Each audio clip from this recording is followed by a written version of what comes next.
हम सभी को बनाया। हमारे पहले माता पिता कौन थे? आदम और हेवा। आदम और हेवा, ईश्वर उनसे बहुत प्यार करते हैं, उनको सारी चीज़ों पर अधिकार देते हैं। फिर आदम और हेवा पाप करते हैं। फिर जब इंसान पाप करता है तो ईश्वर से दूर हो जाता है। उसी प्रकार आदम और हेवा भी जब पाप करते हैं तो ईश्वर उनको आदम वाटिका से बाहर निकाल देता है। लेकिन ईश्वर उनको प्यार करना कभी बंद नहीं करता, उनको प्यार करते रहता है। और फिर आदम और हेवा से बहुत सारे पुत्र उत्पन्न होते हैं। इंसान की जनसंख्या बढ़ती जाती है, पाप भी बढ़ते जाता है। और ईश्वर एक समय सोचता है कि मैंने मनुष्यों को क्यों बनाया। कि शुरू में ईश्वर जब अपनी सृष्टि को देखता है तो उनको लगता है, उनको बहुत अच्छा लगता है। फिर कुछ सालों के बाद ईश्वर को लगता है कि मैंने मनुष्यों को क्यों बनाया। ये बहुत ही खराब लगता है कि अगर हमारा सृष्टिकर्ता हमें देख के बोले अरे मैं ये बंदा को क्यों जन्म दिया, हाँ है कि नहीं। अगर आप अपने मम्मी पापा के मुंह से सुनेंगे मैंने ये बच्चा को क्यों जन्म दिया, कैसे लगेगा? अच्छा नहीं लगेगा ना। ईश्वर मनुष्यों के बारे में ऐसा सोचता है कि मैंने मनुष्यों को क्यों बनाया। और ईश्वर अपनी सृष्टि का विनाश करता है। और नूह एक धार्मिक इंसान था जिनके माध्यम से वो अपनी सृष्टि को मतलब आगे बढ़ाने की सोचता है। तो उस समय नूह बच जाता है। फिर नूह के द्वारा बहुत सारे लोग आ जाते हैं। फिर ईश्वर अपने मनुष्यों को बचाने के लिए नबियों को भेजता है, न्यायकर्ताओं को भेजता है। और आखिरी में किसको भेजता है? किसको भेजता है आखिरी में? अपने पुत्र यीशु को भेजता है। Hallelujah, hallelujah. और यीशु अपने इस मुक्ति के कार्य में उनके सहायक बनने के लिए कुछ शिष्यों को चुनते हैं। ओके, 72 शिष्य लोग हैं। फिर उनमें से भी 12 प्रेरितों को चुनते हैं। तो ये सारे लोग यीशु के जाने के बाद यीशु के मुक्ति के कार्य को आगे जारी रखेंगे।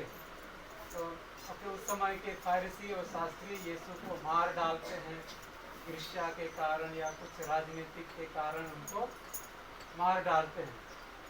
और यीशु मरने के बाद तीसरे दिन जी उठते हैं। कल हमने यीशु के पुनरुत्थान का त्यौहार मनाया। और आज हम सभी उसी त्यौहार की यादगार में, खुशी में आज सभी लक्ष्मी माता की कलीसिया यहाँ पर एकत्रित हुई है। तो यीशु अपने मरने के पहले के 12 प्रेरितों में से पेतरुस को कलीसिया का मुख्य के रूप में चुनता है। तो पेतरुस माता कलीसिया का पहला संत पिता है। संत पिता समझ रहे हैं ना? संत पिता कलीसिया का क्या है? मुख्य है, प्रधान है। तो पेतरुस क्या बनता है? कलीसिया का पहला संत पिता है कि नहीं? याद रखना, ये संत पिता जब मिसा में भाग लेते हैं ना तो पुरोहित ये 2 लोगों का नाम हमेशा लेता है, संत पिता का और हमारे धर्म प्रांत का धर्माध्यक्ष ना, बिशप स्वामी का नाम। तो ये संत पिता का नाम क्या है? हमारे संत पिता का नाम क्या है? माता कलीसिया के संत पिता का नाम क्या है? कैथोलिक कलीसिया के संत पिता का नाम क्या है? फ्रांसिस। नाम सुने? नहीं सुने? इसका मतलब मिसा में ध्यान से ही सुनते होंगे ना। ये हमारे संत पिता का नाम क्या है? फ्रांसिस। और हमारे धर्माध्यक्ष का नाम क्या है? बिशप स्वामी का नाम क्या है? अगस्टीन। बहुत अच्छा। तो ये हमारा संत पिता फ्रांसिस आज सुबह 7:30 बजे उनकी देहांत हो जाते हैं, वो शांत हो गए। हमारे संत पिता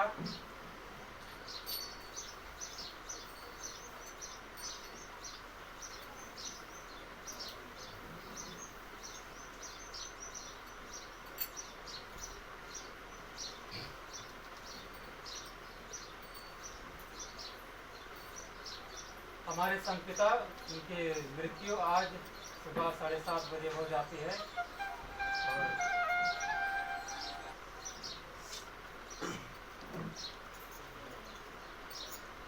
संत पापा फ्रांसिस अपने साधारण जीवन के लिए जाने जाते थे और वो अपने एक किताब में बोलते हैं कि हर एक चरवाहा को अपने भेड़ों की गंध होनी चाहिए। हर एक चरवाहों को अपने भेड़ों की गंध होनी चाहिए। तो वो पुरोहितों के लिए बोलते हैं या धर्म भाई बहनों के लिए वो इस प्रकार बोलते हैं। मतलब उनका संत पापा फ्रांसिस का प्यार आप जैसे लोगों के लिए बहुत ही ज़्यादा था। तो वो फादर लोगों से बोलते थे कि आप सभी लोगों के बीच में जाओ ताकि आपके शरीर में लोगों का गंध पाया जाए। तो संत पापा फ्रांसिस मतलब उनके सेवा कार्य के लिए साधारण जीवन के लिए जाने जाते थे और आज उनकी 7:30 बजे उनकी शाम हो जाती है। तो आप सभी से अनुरोध करता हूँ कि कुछ क्षण कुछ देर हम संत पापा की आत्म शांति के लिए हम मौन धारण करें।